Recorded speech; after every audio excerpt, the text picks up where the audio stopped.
मेरा नमस्कार कि आप लोग हमें देख रहे हैं। और आप जब देखते हैं तभी हम ताकतवर बनते हैं। आप जब हमें देखते हैं तो आपको लगता होगा कि आप सिर्फ व्यूज बढ़ा रहे हैं, वो नहीं, वो आप हमारा मनोबल बढ़ाते हैं, हमारी ताकत बढ़ाते हैं। और वही ताकत है कि एक कई 100 किलोमीटर दूर एक लड़की बिहार चली जाती है, कभी दिल्ली चली जाती है, कभी कहीं चली जाती है। पता है, जब व्यूज नहीं आते थे तो शायद परिवार वाले उस तरीके से सपोर्ट नहीं करते थे, क्या बनाती है, कोई देखता ही नहीं है। अब जब लोग देखते हैं तो घर वालों को भी लगता है कि कुछ बड़ा कर रही है, कुछ अलग कर रही है। तो आप जो ये व्यूज देते हैं ना, वो हमारी ताकत बनती है, सिर्फ मेरी ही नहीं, उन तमाम लोगों की जो हमें देख रहे होते हैं। आपको भी तो कहीं ना कहीं जो आप कंटेंट बनाते हो उस पे व्यूज अब जब देखते हैं अच्छा आता है तो और मोटिवेट होकर काम करते हैं। करने का इच्छा जो है ना मन में और जग जाती है। मैं चाहता हूं कि आप ये अपना परिचय भी दे दें कि आप कहां से आई हुई हैं, और बिहार की बेटियों को एक प्रमोट करते हुए ये कहिए कि किस तरीके से लड़की को आगे आना चाहिए, वो जिस क्षेत्र में काम करना चाहे वो किस तरीके से काम करे जो कि आगे आए। क्योंकि बिहार में खास करके अगर बात की जाए तो लड़कियों को बाहर निकलने का मौका नहीं दिया जाता है, तो किसी भी क्षेत्र में हो। तो लड़कियों को प्रमोट करते हुए ये बताइए थोड़ा। देखिए, पहली बात तो ये कि कोई किसी को रोकता नहीं है। आप खुद बहाना बनाते हैं कि मुझे रोका जा रहा है। अब जैसे वो दीदी हैं, अब क्या उनको रोका जा रहा है? वो देख सकती हैं कि नहीं वहाँ पे? देख सकती हैं। अब कुछ लोग बोलेंगे कि मेरे घर से मुझे निकलने नहीं दिया जाता है, चीजें देखने नहीं दी जाती। अब जैसे ये लड़का है, देखिए, ये नई नई चीजें बनाते हैं, कभी स्कूटी बनाते हैं, कभी ये जो अभी थोड़ी देर पहले हम लोग दिखाए थे लैंड माइन बना रहे हैं, कभी कुछ।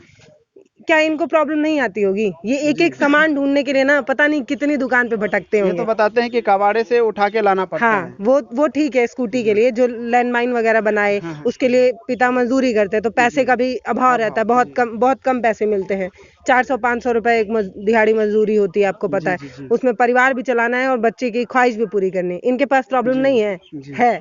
लेकिन पता है हमारे समाज में क्या है, आपको लगता है लड़कियां अबला हैं, कमजोर हैं, तो कोई लड़की अगर कुछ नया करती है तो आप उसको दिखाते हैं कि लड़की ने ये कमाल किया है, लड़की ने मेहनत किया है। इस लड़के ने भी मेहनत किया है। हर इंसान जो जिंदगी जी रहा है ना, सब मेहनत कर रहे हैं। जो मजदूरी करता है वो ज्यादा मेहनत करता है सुबह से लेकर शाम तक, उसको नहीं दिखाया जाता उस तरीके से कि एक मजदूर अपनी जिंदगी में कितना मेहनत कर रहा है। और रही बात लड़कियों की, तो भैया आप लोग बकरी बनेंगी और मुर्गा बनेंगे तो बलि दी जाएंगी, कोई रोक नहीं पाएगा। तो अगर आपको चाहती हैं कि आप कुछ बेहतर करें तो शेर बनिए और इस तरीके से दहाड़िए कि कोई आपके पास आए ही ना। अगर आप मुर्गी बनेंगी या मुर्गा बनेंगे तो हलाल की जाएंगी, शाम को लोग मस्त चटाके से लेके खाएंगे। तो इसलिए मैं कहती हूँ कि हम सभी को मजबूत बनने की जरूरत है, उन तमाम लड़कियों को, सिर्फ मैं ही नहीं, बहुत सी ऐसी लड़कियां हैं जो अपनी जिंदगी में बहुत बेहतर कर रही हैं। एक बात दीदी आपसे पूछना चाहेंगे कि जिस समय आप शुरुआती दौर में इस फील्ड में आए थे तो उस समय कुछ लोग यूट्यूबर समझकर कुछ लोग इग्नोर करते हैं कि अरे भाई ये तो डिजिटल मीडिया है और इसका व्यू कहाँ जाता है, ये जाता है नहीं जाता है, उसको आप क्या कहना चाहेंगे जो पब्लिक व्यू देखना चाहते हैं? और जिस समय आप शुरुआत कर दिए और मेहनत करते करते, जैसा कि आपको हम शुरू से फॉलो कर रहे हैं, बीच में काफ़ी आप मेहनत किए थे जिसके वजह से अभी जो है ना मिलियंस ऑफ व्यू आते हैं आपके चैनल पर, बीच में रुक गया था। देखिए, पहली बात कि हम यूट्यूबर नहीं हैं। अगर एक कोई सिंगर होता है, वो गाना गाता है, यूट्यूब पे गाना पब्लिश करता है, तो आप उसको यूट्यूबर नहीं, आप उसको सिंगर कहते हैं कि नहीं?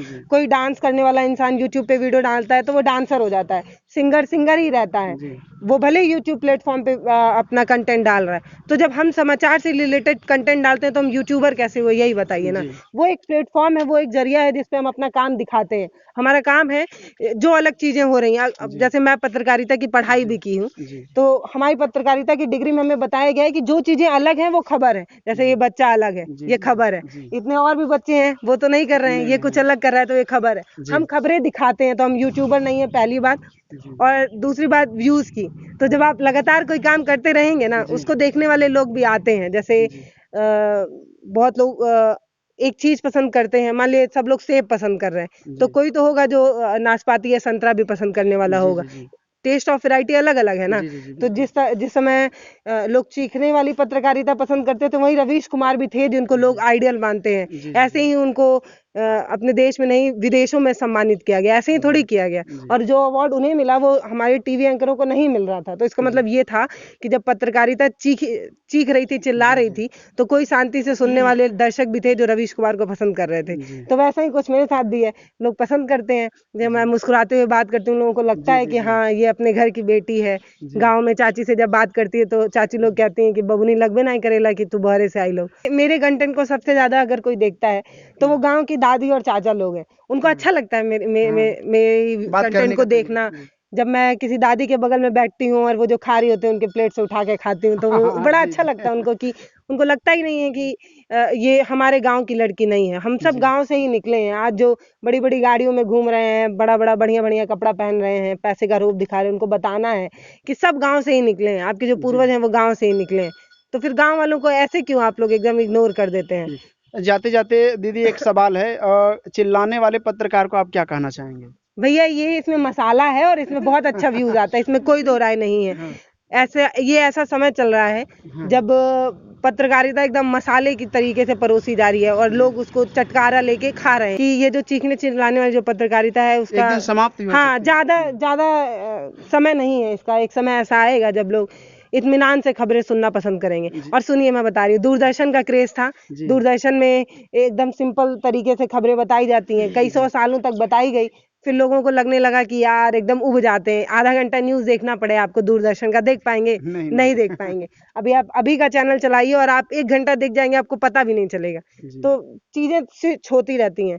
एक समय ऐसा था जब लोग ऐसे धोती पहनते थे, लुंगी पहनते थे, अब पैंट शर्ट का जमाना आ गया। तो चीजें तो बदलती रहती हैं धीरे धीरे। अभी पैंट शर्ट का आया है, फिर धीरे धीरे एक समय आएगा जब वो चीजें स्विच होंगी, फिर पुरानी पद्धति को लोग पसंद करेंगे। कैसे बड़े बड़े शहरों में अब लोग मिट्टी के बर्तन में खाना पसंद कर रहे हैं, घड़े में रखा पानी पीना पसंद कर रहे हैं। चीजें स्विच हो रही हैं धीरे धीरे। तो पत्रकारिता भी सवाल है कि आपके मिलियन सब्सक्राइबर पूरे होने वाले हैं, उसको किस तरीके से सेलिब्रेट कीजिएगा? अभी हुआ नहीं है तो पता नहीं है कि कब क्या हो जाए। जैसे अभी जैसे यूट्यूब आप देख रहे हैं, वैसे ही हमारे फेसबुक पे भी बहुत क्या बोलते हैं व्यूज आते थे, बहुत अच्छी इनकम थी फेसबुक से भी। अचानक से फेसबुक बंद हो गया। तो ये कभी नहीं कह सकते कि यूट्यूब बंद होगा या नहीं। फेसबुक हमारी बहुत बड़ी ताकत थी। हमारी टीम में 20 लोग हैं, उनको फेसबुक संभाल के रखा था। इस तरीके से बंद कर दिए तो मैं ये गारंटी भी नहीं ले सकती हूँ कि यूट्यूब भी जिंदा रहेगा या नहीं। अगर वो आता है तो भी हम उतना खुश हैं, नहीं आता है मतलब मिलियन सब्सक्राइबर्स नहीं होते हैं तो भी खुश हैं, क्योंकि हमारा काम है, ये हम करेंगे। चाहे वो भारत एक नई सोच पे करें या किसी और प्लेटफॉर्म पे करें, करना यही है, बस इतना पता है।